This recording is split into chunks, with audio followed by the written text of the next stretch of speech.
The trailer was first donated via Jacaranda FM's Rhinothon back in 2010 to the Mpumalanga Parks and Tourism Agency. They have been successfully using the trailer for their operations, and they contacted us a few months ago requesting that we upgrade the system for them. When we were first approached to help upgrade the trailer, it was natural for us to, through our partnership with the CSIR, to approach CSIR's Technology for Special Operations. We requested them to please help us source and put together and kit out the trailer. The specific requirement was based on a tactical mobile capability where their rangers could deploy anywhere where there's a threat to the rhinos.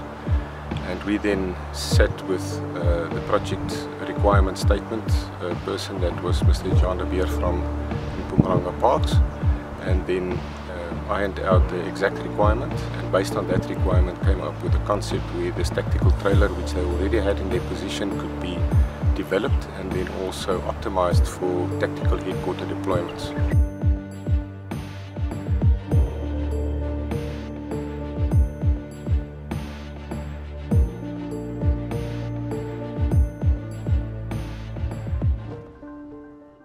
The basic requirements were for 5 people to be able to stay out at least 5 days in the veld, be able to protect themselves against wild animals such as hyenas and lions and stuff. Then in the unit itself, sleeping accommodations, at least hot water for cleaning, and then a place to rest and sleep. Food for 5 days, as well as all the water requirements. Then these guys also need to talk to one another or with other people, so there needed to be a power requirement where you can charge radios or whatever electronic equipment is needed. And then a camp like this has to be unintrusive and be hidden away in a bush situation where the weight of a trailer will stand out. So those are the general requirements at this stage.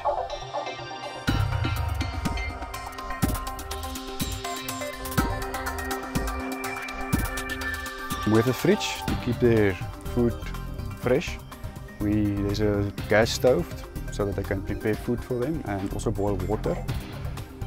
We've got 2 20-litre water tanks to be able to provide them water for at least 5 days in the field.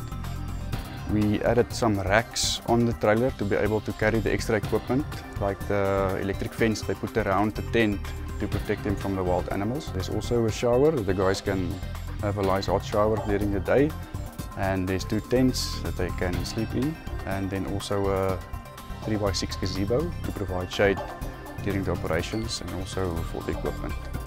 On the electronic side, we have chargers that can charge the batteries from 220 volt or from the generator. We have solar panels with their interfaces to also charge the batteries during the daytime. And then we have a 1000 watt power inverter to provide the 220 volt for all the equipment they need.